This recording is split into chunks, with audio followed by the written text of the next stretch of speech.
Hello everyone, कैसे हैं आप सब। आप सभी का एक बार फिर से मेरे चैनल हलचल इन बॉलीवुड में स्वागत है। ललिता पवार की एक तिरछी आंख या कहे आधी बंद आंख उनके विलेन की भूमिका को और भी दमदार बना देती थी। कहते हैं विलेन की कुरूपता और भी भयावह हो जाती है जब उसकी काया भी कुरूप हो, जैसे कि रामायण की मंथरा और महाभारत के शकुनी मामा।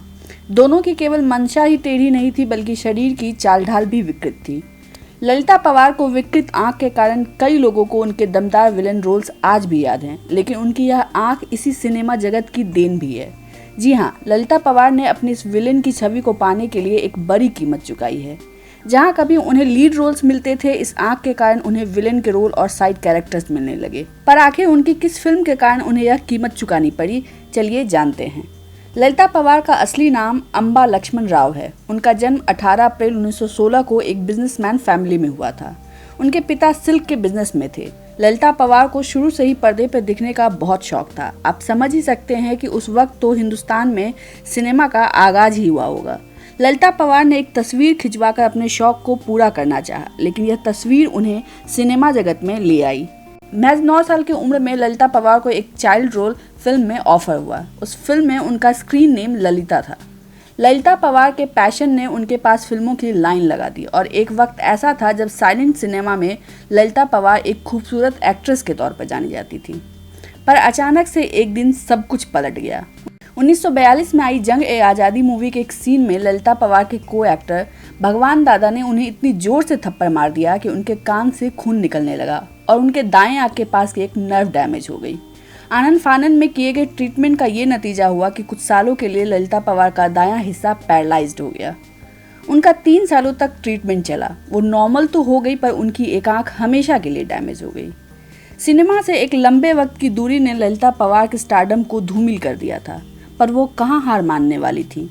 पर एक डिफेक्टिव आंख से उन्हें एक लीड रोल मिलना मुश्किल होने लगा, तो उन्होंने साइड कैरेक्टर्स लेना शुरू कर दिया। ललिता पवार ने केवल साइड कैरेक्टर्स रोल नहीं लिए, बल्कि उन कैरेक्टर्स में उन्होंने जान फूंक दिया।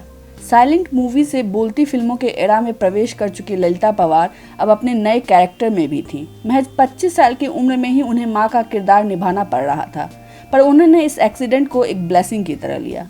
1950 में आई दहेज मूवी में उन्होंने एक ऐसी रूथलेस सास का रोल किया कि वह रोल ही अमर हो गया और ललिता पवार एक दमदार विलेन के तौर पर हमारे जेहन में बस गई।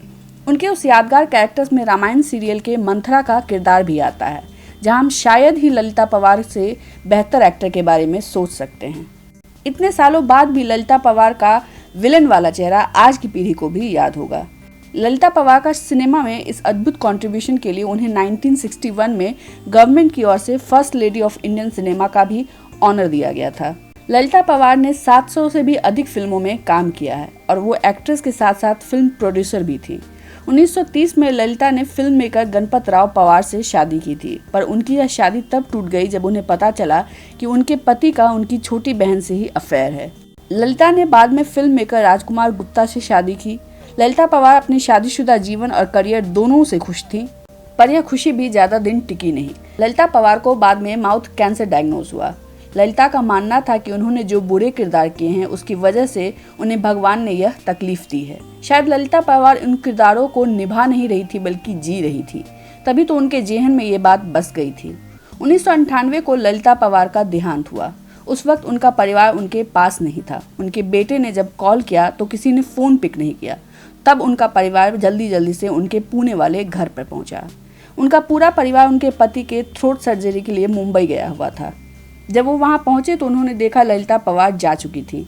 उनके बेटे और पति के पहुंचने के 2 दिन पहले ही ललिता पवार की डेथ हो चुकी थी और इसका पता किसी को नहीं लग पाया था। उनके परिवार के पहुंचने के बाद ही उनका दाह संस्कार हो पाया। आज के लिए बस इतना ही। अगर आपको ये वीडियो पसंद आता है इसे लाइक और शेयर करें। प्लीज़ मेरे चैनल को सब्सक्राइब करें और वैक्सीन लगाना ना भूलें। Thank you so much.